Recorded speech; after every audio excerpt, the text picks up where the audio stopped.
Netanyahu ने बयान दिया है जो गाजा में हमले हुए ताजा। क्या कहा है नेतन्याहू ने, वो हम आपको दिखा रहे हैं। नेतन्याहू का ये ताजा बयान सामने आया, बंधकों को रिहा करे हमास, ये नेतन्याहू ने कहा है।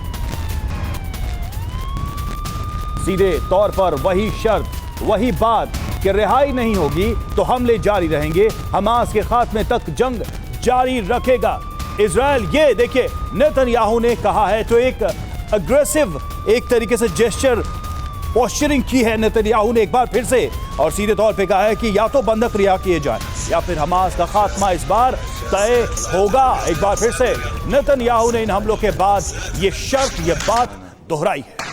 तो बेंजामिन नेतन्याहू के तल्ख तेवर, और क्या कहा है नेतन्याहू ने इन हमलों को लेकर। तो गाजा में हमास के खिलाफ घातक प्रहार के बाद नेतन्याहू का यह बयान सामने आया है और सीधे कहा है कि बंधकों को रिहा करो, और रिहा नहीं किया तो उसके बाद यह हमला हुआ है। उस शर्त का पालन न करने की वजह से ये हमले हुए हैं। अमेरिका का प्रस्ताव न मानने के बाद हमले का फैसला हमने लिया है, ये नेतन्याहू ने कारण भी बताया है। सभी बंधकों की रिहाई तक हमला जारी रहेगा। कंडीशन वही है अभी भी कि हमास बंधकों को रिहा करे, हमास के खात्मे तक जंग जारी रखेगा इजराइल। ये नेतन्याहू ने सीधी चेतावनी, बड़ी चेतावनी दी है इन हमलों के साथ ही।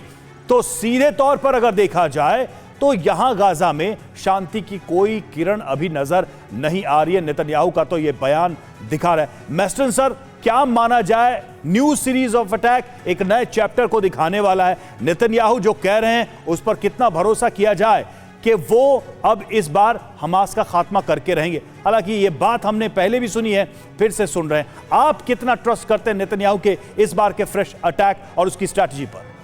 और देखिए, प्राइम मिनिस्टर नेतन्याहू शुरू से ही, जब से ये लड़ाई शुरू हुई थी, उनका एक स्टेटेड एम बहुत क्लियर था कि हमने हमास का खात्मा करना है, उसमें कोई डाउट ही नहीं था।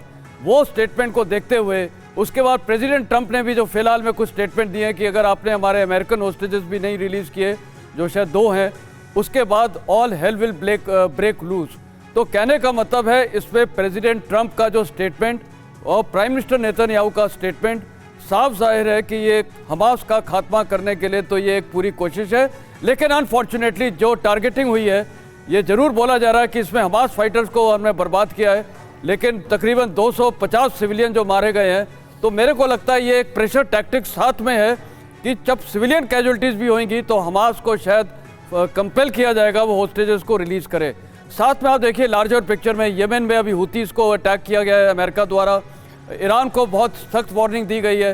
तो मेरे को लगता है अभी फुल हेल्प फॉर जो लेदर है वो शायद गाजा में शुरू हो जाएगा।